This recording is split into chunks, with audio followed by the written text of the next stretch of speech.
Hello dear audience, I hope you are good and healthy wherever you are in the world. Meet one of the best stories today.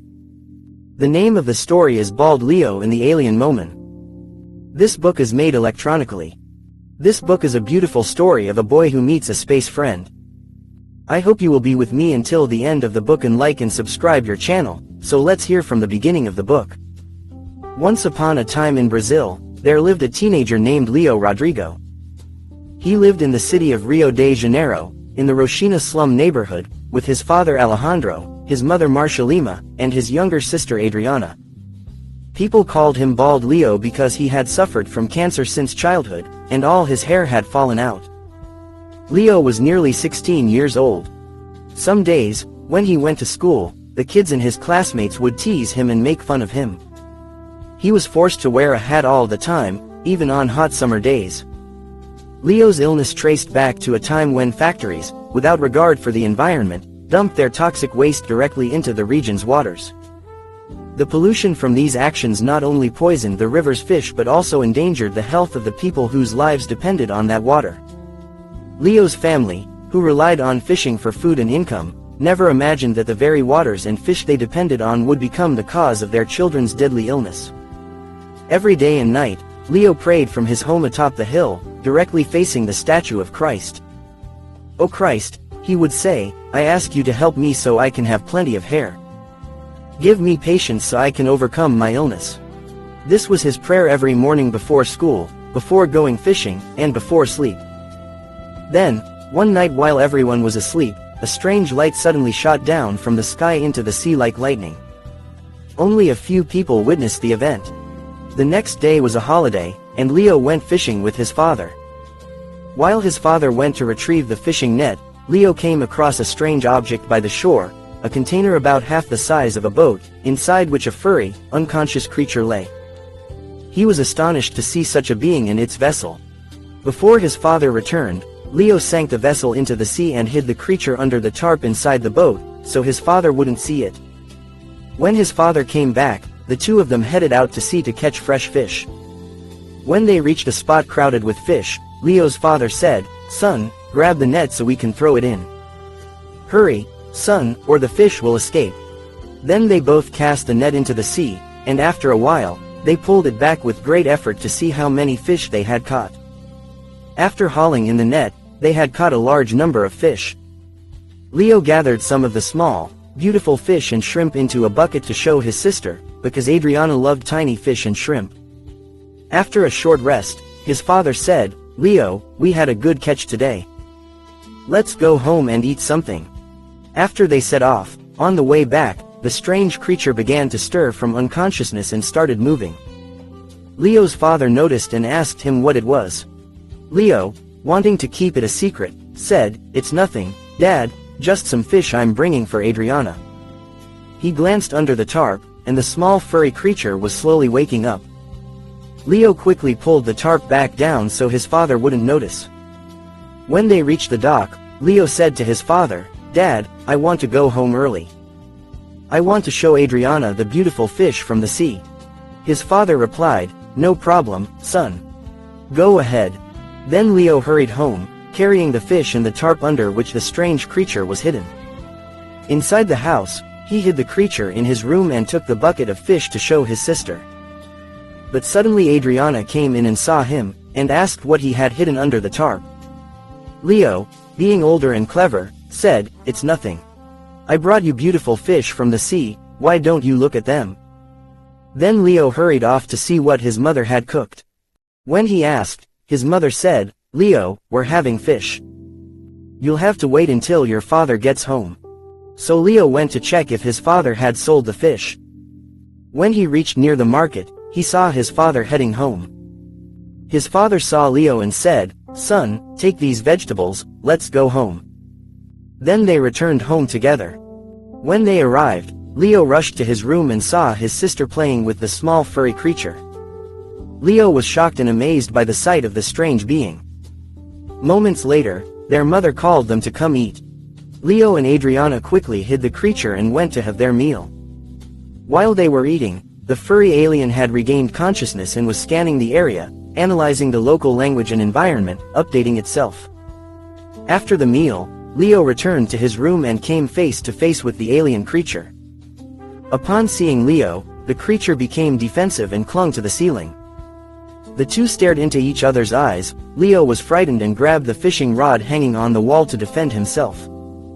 The alien reached for its weapon. 1, 2, 3, they locked eyes for several times.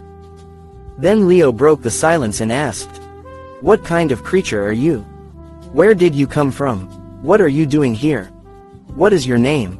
The alien said, "My name is Momen. We live on the planet of the Momens." "Where exactly is this planet I've landed on?" Leo replied, "We're on Earth, and this is Brazil, specifically, the city of Roshina. My name is Leo, and I live here with my family." "What are you, and where did you come from?" Momen answered, "To be precise, there's a planet that looks like the moon, and all of us Momens live there. For several years, we've been observing Earth from afar. The people of Momen have tried to come to Earth many times, but no one has ever succeeded in setting foot here. The king of the Momens has sent messages to Earth several times, but we never received any reply.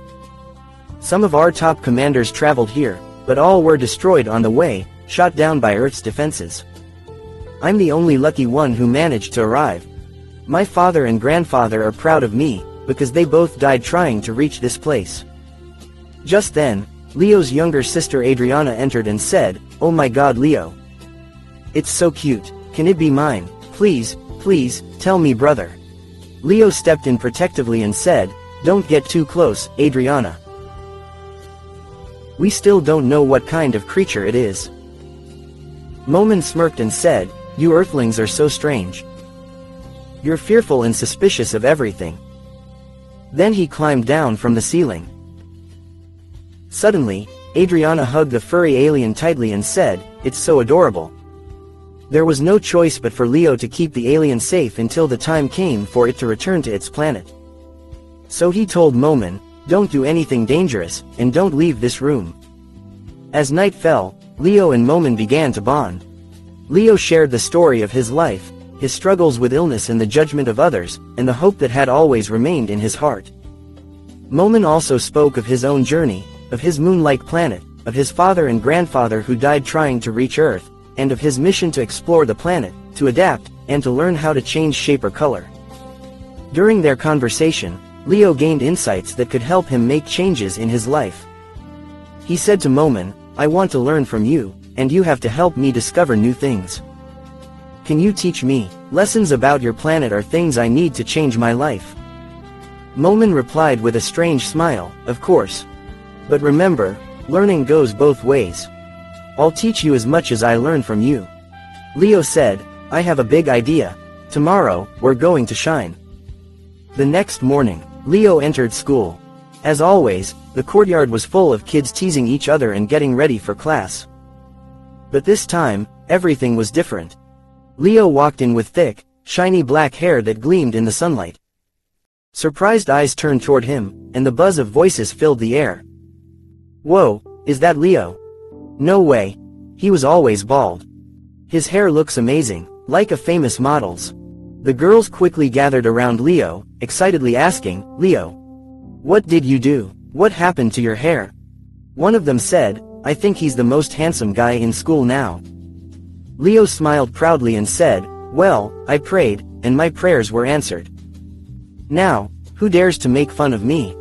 The boys who used to tease Leo now stood off to the side, jealous and grumbling under their breath. "Man, how did he change so much?" Another said, "I don't know, but after class, I'm going to put him in his place." In the midst of all the commotion, the teacher entered the courtyard, trying to get the students' attention, but no one paid her any mind. She walked firmly toward Leo and said loudly, "Everyone, back to your places. Now explain, Leo, what happened? Where did this hair come from?" The kids, now a bit scared, quickly stepped aside, leaving Leo standing alone. With a smile that tried to hold on to his confidence, Leo paused for a moment and quietly said, "Well, ma'am, it's a long story. But maybe you won't believe it. I prayed, and my prayers were answered." The teacher, clearly skeptical, replied, "Prayed? Honestly, it looks like a miracle. But before she could ask more questions, the school principal arrived and said sternly, "Everyone, get to your classes. It's time for lessons, not hair shows." When the final bell rang, Leo walked out of school with a new sense of pride and confidence. But he hadn't gone far when a group of boys, the same ones who used to bully him, blocked his path. One of them sneered and said, "Well, Mr. Hairy Head, you think just because you've got hair now, we're gonna leave you alone?" Just as the boys were about to mess with Leo again, Momin, who couldn't stand having his hair pulled anymore, leapt off Leo's head. He suddenly stood in front of the boys, shook his furry hair in a strange way, and his eyes began to glow. The boys froze in fear, unsure how to react. Then, screaming, they turned and ran away. Momin turned to Leo with a completely heroic pose. He slicked back his hair and said, "See? I finished the job." But just as he tried to strike a more dramatic pose, a loud meow echoed from behind him. Momin's hair stood on end, and he froze. Slowly, he turned around to see a cat staring at him with sharp eyes and a threatening expression. Momin, now stripped of his heroic aura, panicked. His fur puffed up wildly, and he shouted, "This one's stronger than me." Without hesitation, he took off running. Leo, stunned by Momin's reaction, shouted, "Momin! Wait, where are you going?" But Momin ran even faster, glancing back every few seconds to make sure the cat wasn't chasing him. Leo, now bald again, had no choice but to run after them, yelling, "Momin!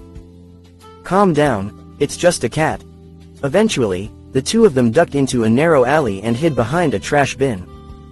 Panting, Momin said, "What you call a cat? To me, it's a dangerous monster." Leo couldn't hold back his laughter anymore. He burst out laughing and said, "I thought you were my hero, but apparently, heroes are afraid of cats." Still shaken, Momin leaned against the wall and said, "I swear, somewhere in history, cats must have had a feud with alien creatures." Leo, smiling, trying not to laugh too hard so he wouldn't hurt Momin's feelings, gently patted him on the back and said, "Well, at least now I know you're afraid of something too." Thank you to all of you dear ones who have been with us until the end of this podcast, and don't forget to subscribe the channel, like and comment. All the best to you until you meet again and return to your channel. God bless you dears.